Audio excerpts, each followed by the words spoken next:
అనారోగ్యంతో కన్నుమూసిన మాజీ ప్రధాని డాక్టర్ మన్మోహన్ సింగ్ కు పలువురు ప్రముఖులు వివిధ పార్టీల నేతలు కన్నీటి నివాళులర్పిస్తున్నారు.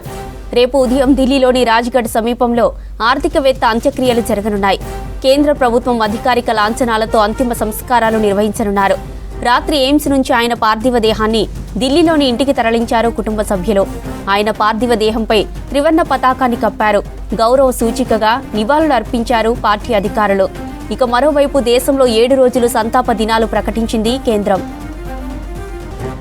ఇవాళ రాత్రికి ఢిల్లీకి చేరుకోనున్నారు మాజీ ప్రధాని మన్మోహన్ సింగ్ కుమార్తె. రేపు ఉదయం కాంగ్రెస్ కార్యాలయానికి మన్మోహన్ సింగ్ భౌతిక కాయం తరలించనున్నారు. ప్రజల సందర్శన కోసం ఉదయం 8 నుంచి 10 గంటల వరకు ఏఐసీసీ ఆఫీసులో పార్థివ దేహం ఉంచనున్నారు. కాంగ్రెస్ అగ్రనేతలు సోనియా, ఖర్గే, రాహుల్, ప్రియాంక పార్టీ నేతలు నివాళులర్పిస్తారు. ప్రజల సందర్శన తర్వాత అక్కడి నుంచి అంతిమ యాత్ర మొదలు కానుంది. రాజ్ఘడ్ దగ్గర మన్మోహన్ సింగ్ అంత్యక్రియలకు ఏర్పాట్లు చేస్తున్నారు. మన్మోహన్ అంత్యక్రియలకు కాంగ్రెస్ అగ్రనేతలు, సీఎంలు, ఇండియా కూటమి నేతలు అటెండ్ కానున్నారు.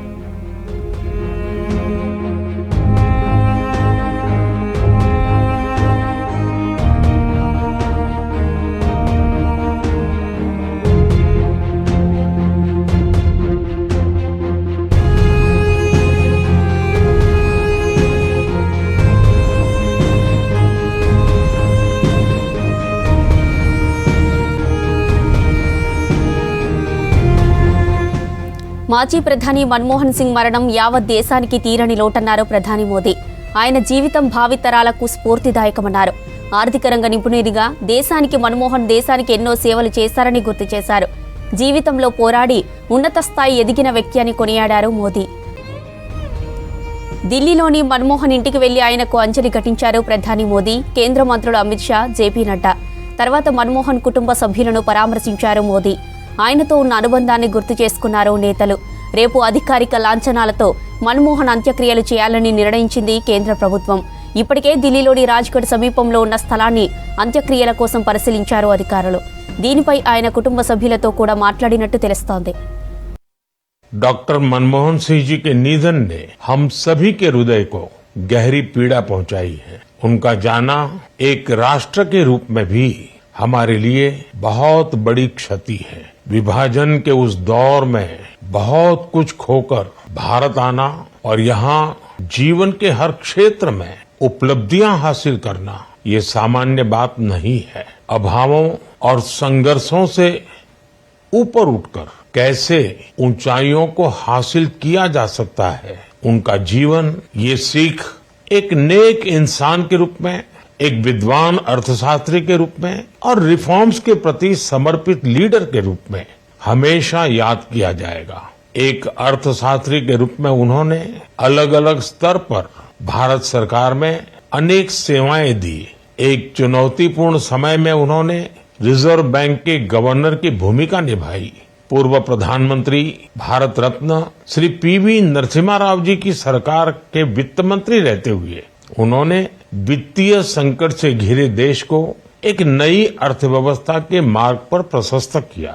प्रधानमंत्री के रूप में देश के विकास में और प्रगति में उनके योगदान को हमेशा याद किया जाएगा। जनता के प्रति, देश के विकास के प्रति उनका जो कमिटमेंट था उसे हमेशा बहुत सम्मान से देखा जाएगा। डॉक्टर मनमोहन सिंह जी का जीवन उनकी ईमानदारी और सादगी का प्रतिबिंब था। वो विलक्षण सांसद थे। उनकी विनम्रता, सौम्यता और उनकी बौद्धिकता उनके संसदीय जीवन की पहचान बनी। मुझे याद है कि इस साल की शुरुआत में जब राज्यसभा में उनका कार्यकाल समाप्त हुआ तब मैंने कहा था कि सांसद के रूप में डॉक्टर साहब की निष्ठा सभी के लिए प्रेरणा जैसी है। सत्र के समय अहम मौकों पर वो व्हीलचेयर पर बैठकर आते थे, अपना संसदीय दायित्व निभाते थे।